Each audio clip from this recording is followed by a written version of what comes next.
ձեզ շարունակում ենք խնդիրների դիտարկումը։ Հիմա միասին դիտարկենք հետևյալ խնդիրը, որը կլուծենք օգտագործելով ֆունկցիաներ։ Ֆունկցիա, որ կհաշվի տրված տողում եղած տարրերի եւ թվերի քանակը։ Այսինքն այն մոդքում ստանում է ինչ-որ string եւ այդ string-ով պետք է հաշվենք թե քանի հատ տառ կար եւ քանի հատ թվանշան կար ու դրանց գումարը ենթադրենք կարող վերադարձնենք կամ ինչ-որ զույգ, որ դրանցից է բաղկացած կորոշենք ընթացքում։ Դե ինչ եկեք անցնենք իրականացման, դեպ ֆունկցիայի անունն է, ենթադրենք գրենք count letter մեկ էլ սիմվոլ, այսպես ինչ որ անուն ենք տալիս եւ ինքը ստանում է մուտքում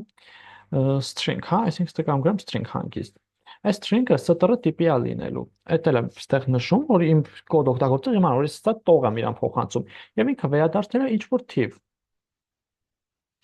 Այսպես է նշում եմ, որ ինքը ինքա վերադարձնելու։ Հիմա արդեն ասենք մարմնի իրականացում, որովհետեւ իմ string-ի մեջ ես պետք է հաշվեմ այդ տարերի քանակը։ Դրա համար count l-ը, որ տարերի համար է պատասխանատու, կլինի 0, իսկ count s-ը, որը սիմվոլների համար է, որը թվերի համար է պատասխանատու, այսինքն count d պետք է գրենք, էլի։ S էլ է 0, այստեղ s-ը սարքեմ d, այսպես։ Սա երկուսը 0, ուրեմն ինչ եմ անում, loop-ը պատտվում է lm in string-ից վրայով, lm in string ու ամեն սիմվոլի համար ստուգում եմ։ Եթե lm dot, ուրեմն ստուգում եմ ինքը բանը, թիվ, այսինքն is digit։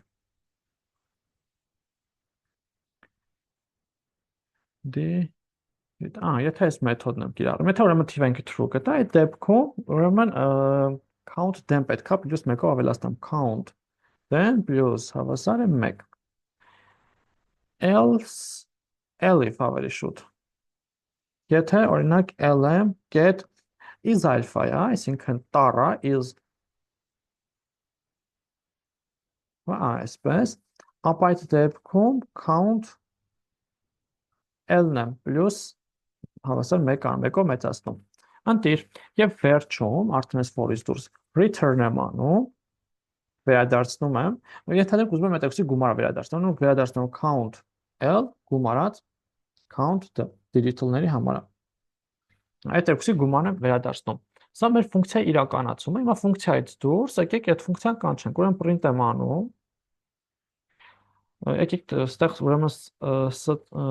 str variable-ը իբրև հավասար, ուրեմն հետեւյալ տողը լցնեմ մեջը 3 հատ տառ, 3 հատ թվանշան, 2 հատ տառ թվանշան, ինչ որ միջանկյալ երկու սիմվոլ, էլ 2 հատ թվանշան։ Այս է փոխանցում։ Ուրեմն այս str value-ի համար կանչում եմ count իմ գրած ֆունկցիան count ld-ին, որը կանչում է ուրեմն str var-ի համար։ Այսպես, հիմա աշխատացնեմ, ինքը վերադարձնում է այս string-ում եղած տարերի քանակը թվանշանների եւ բաների միասին հաշված։ Եկեք աշխատացնենք սա։ Տվեց 11։ Հիմա եկեք սա նայենք, քանի տառ ունի 1 2 3 4 5 6 7 հատ էստեղ 8 9 եւ 10 11 11 հատ կարծես թե ճիշտ աշխատեց։ Վերջ ընկերներ, այսքան այս խնդրի հետ կապված, եթե հարցեր կունենաք մեկնաբանության դաշտում գրեք, սիրով պատրաստ եմ պատասխանել բոլոր հարցերին։ Շնորհակալ բաժանորդագրվել YouTube-յան ալիքին, տարածել վիդեո կուրսերը, որպեսզի կարողանանք ավելի շատ մարդկանց օգտակար լինել։ Լավ մնացեք, կհանդիպենք։